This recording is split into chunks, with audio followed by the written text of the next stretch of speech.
parce que vous posez la question, ça relance la problématique. Vous savez que nous, comme gouvernement, par souci justement que les revenus des uns et des autres leur parviennent, on a bancarisé.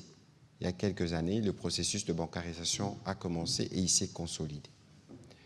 Alors, dites-moi, dans un contexte où les occupants, les supplétifs, veulent se faire un butin, une rançon derrière les parents d'élèves, c'est clair que c'est du vol.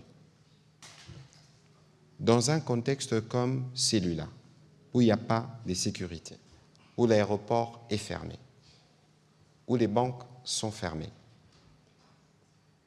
comment pensez-vous alors que les choses pouvaient être faites autrement que par la voie que nous avons trouvée?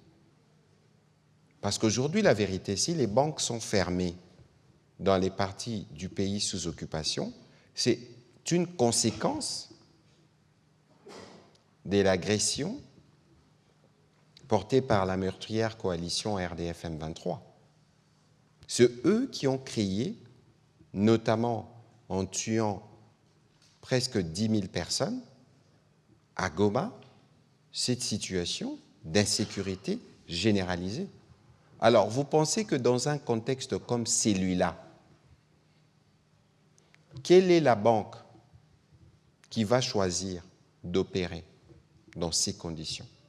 Parce que les banques qui font de convois de fonds, parfois par avion, l'avion va atterrir où? Et pour ajouter, peut-être que certains de vous l'oublient,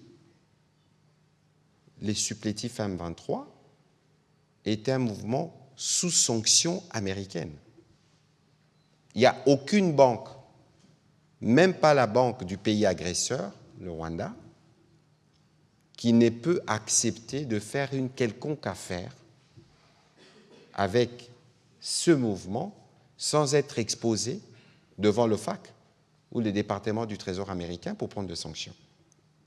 Alors aujourd'hui, c'est la tendance, avec un discours mensonger répété, de vouloir faire croire que nous, à Kinshasa, comme gouvernement central, nous punissons, entre guillemets, pour utiliser leur expression discriminatoire des Swahiliphones. Mais lorsqu'il y a eu des meurtres, des assassinats à Rutshuru, en masse, est-ce que ces voix qui disent que nous brimons, entre guillemets, passez-moi l'expression, le Swahiliphone, se sont levées pour dénoncer? Parce que c'est aussi d'autres Swahiliphones qui meurent, qui décèdent. C'est aussi à d'autres parents et aux élèves swahiliphones qu'on veut imposer les paiements de la gratuité de manière anticonstitutionnelle. C'est de la même manière qu'on pense qu'on peut instaurer la justice. C'est de la même manière qu'on pense qu'on peut prélever de l'impôt. Mais ils ne peuvent pas. Ils sont illégaux. Quoi qu'on dise, il ne faut pas penser que la situation doit être normale dans un contexte où vous avez des agresseurs, ceux qui ont tué des bourreaux qui sont dans la ville, ceux qui ont même fait d'une école un cimetière. Alors, il faudrait peut-être qu'on fasse une économie pour décrire leur barbarie, mais ce qu'il faut savoir, et c'est ça le plus important qu'il faut retenir, c'est que tous les jours, demain on aura conseil de ministres, nous reviendrons sur la situation, et que tous les jours, nous travaillons, et vous avez suivi hier, qu'il y avait la réunion, la deuxième réunion du comité des supervisions de l'accord qui s'est tenue à Washington, et ils ont noté qu'il y avait justement une certaine lenteur dans l'application de ce qui a été convenu dans le cadre de l'accord, parce que pour nous, tous les jours comptent.